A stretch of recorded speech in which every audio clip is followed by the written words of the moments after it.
Universal religion, my beloved brothers, tells you that we are all equal by virtue of our origin.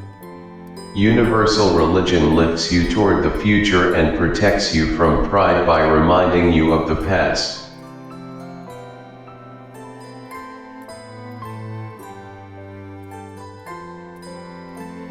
The Messiah speaks to us from his soul to awaken our own, and with this light, he illuminates our spirits as he tells us, universal religion is the energy of absolute love, which always stands above all things and all beings. It is the divine impulse, his love, his law, his justice meant to guide every created particle toward its spiritual perfection. The energy of absolute love, expressed through universal religion, explains this inner drive toward perfection that reaches all of creation. It reveals why and for what purpose everything was manifested, and it defines the path each particle must follow to become perfect, whether it be a mineral, a plant, an animal, a human being, or a spiritual being. This energy of universal religion settles into the consciousness that has discovered the greatness and purity of the commandment, love God above all things. Through this commandment, the soul begins to express God in action, just as the Messiah 01 video tells us. He makes it clear, universal religion is the feeling of oneness that fills us. It allows us to understand that God's religion has nothing to do with the human concepts of religion as we know them. When the Messiah says, universal religion tells you that we are all equal by virtue of our origin, he is not speaking from himself. He is not simply teaching us what he knows. He is receiving a word, a divine impulse from the Father, and it moves him to declare, we are equal. He includes himself in this divine light, because he remains in permanent union with God, and through this union, he explains the essence of universal religion. By saying that we are equal, by virtue of our origin, he means that the path to spiritual perfection is the same for all spiritual beings created by God.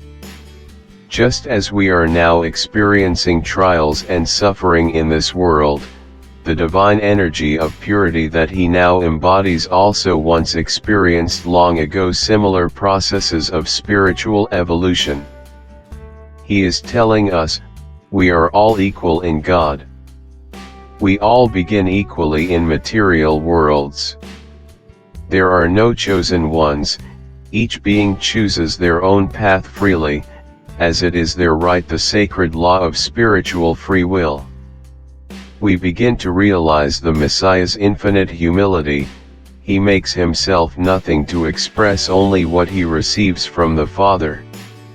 And by doing so, he helps us feel that the feeling of oneness with God is the reason why countless messianic beings, joined like clouds of God's love, spread this energy of absolute love, which is universal religion, through every particle of creation, throughout all existence.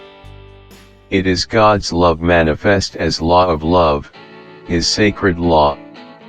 Now we understand the greatness and purity of the commandment originally given to Moses, the first being sent for the Father's work, love God above all things. Yet after thousands of human years, no religion has truly transmitted the depth of that commandment. That's why, as the Universal Religion 01 video says, the Messiah declares, I desire to implant it in your dwelling, even if we separate from his doctrine for a time. When he tells us, universal religion elevates you toward the future, it's because it is the Father's commandment, showing us the path forward. It shines with the light of truth, lifting us as we learn to love God above all things. And when we learn to love God through all things, we begin to see that true progress can only come through love. Then, light will shine upon us as it shines upon the Messiah because of the unity created by the feeling of universal religion. And when he says, it protects you from pride, it's because the knowledge we receive through universal religion teaches us to detach from material life. It is materialism that breeds pride, vanity, arrogance, and desire. When he says, by reminding you of the past, he means that many of our current defects are the result of past life ignorance. They appear suddenly within us, as instinctive reactions, and we think they are just part of our personality. But through the light of spiritual unity, these defects will slowly fade. They disappear as we begin to acquire even small rays of knowledge, and as we strive to love God in all we do, think, and feel by choosing to live spiritually in our daily lives.